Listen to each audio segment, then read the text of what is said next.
السلام علیکم، بسم اللہ الرحمن الرحیم، نحمد و نصلی علی رسول الکریم۔ سورہ کہف کے 12 مرکزی موضوعات میں سے ہمارا تیسرا مرکزی موضوع قرآن مجید ہے۔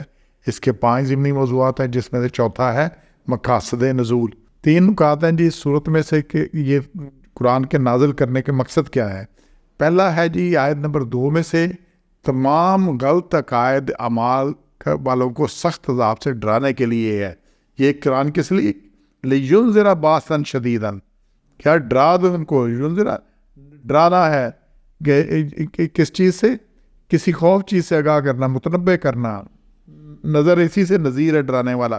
باسن سختی، ناگواری، تکلیف۔ شدیداً، اب اللہ جس کو کہتا ہے شدید، وہ کتنا شدید ہوگا؟ تو باسن شدیداً، شدید ترین عذاب۔ تو کس لیے ہے کہ یہ ان کو ڈرانے کے لیے۔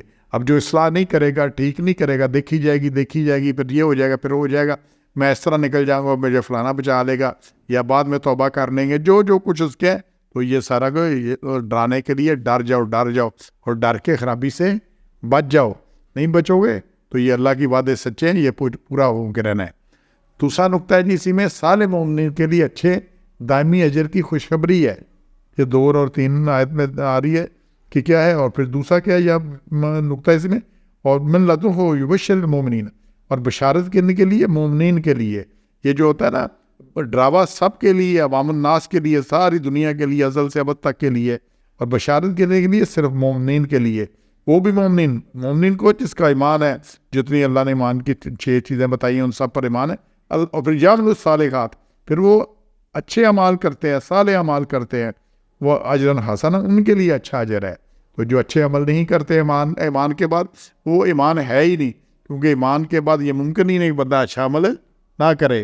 اسی لیے جس وقت بندہ غلط عمل کرتا ہے اس وقت اس کا ایمان نہیں ہوتا۔ اگر وہ حالت ایمان میں ہو تو پھر وہ غلط عمل نہ کرے۔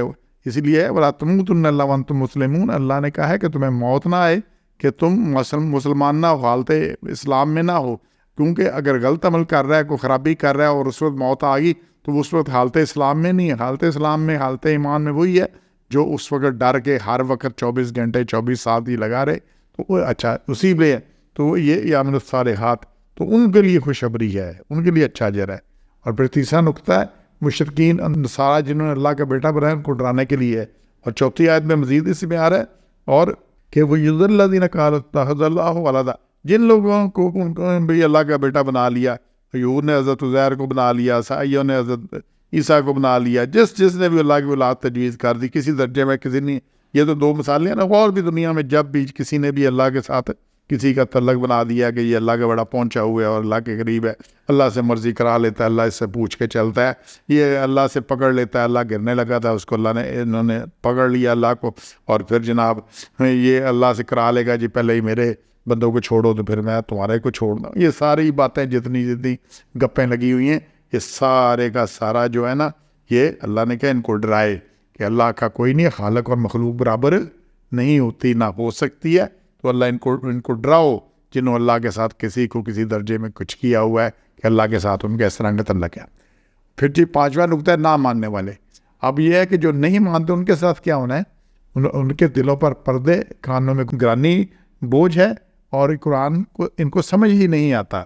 اور یہ شاید کو دیکھے تسلی سے 57 نمبر کو، اس سے بڑا ظالم اظلم، سب سے بڑا ظالم، یہ اکبر سب سے بڑا، اللہ اکبر بڑا ہے، اظلم سب سے بڑا ظالم، جس سمجھایا کہ اللہ کی آیات سے تو اس نے کیا کیا؟ منہ پھیر لیا، نہیں سمجھنے کی کوشش کی، نہ اس کو سمجھا، نہ اس سے اعراض کیا، اسے منہ موڑ لیا، تو وہ بھول گیا جو اس نے آگے بھیجا ہے۔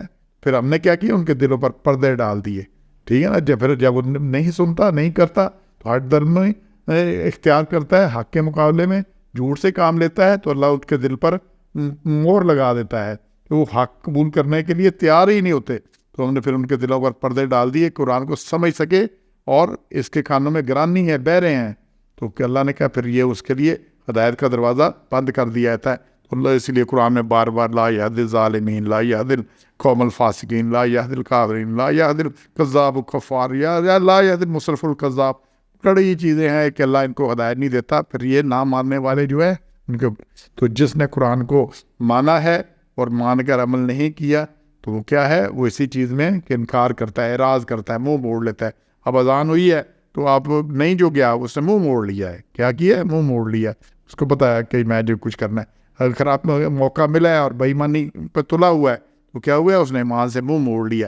ایمان اور بے ایمانی اکٹھی نہیں ہو سکتی، اور ہر خرابی بے ایمانی ہے، ہر خرابی جھوٹ ہے، ہر خرابی بے ایمانی ہے. ایمان اور بے ایمانی کیا اکٹھی ہو سکتی ہے؟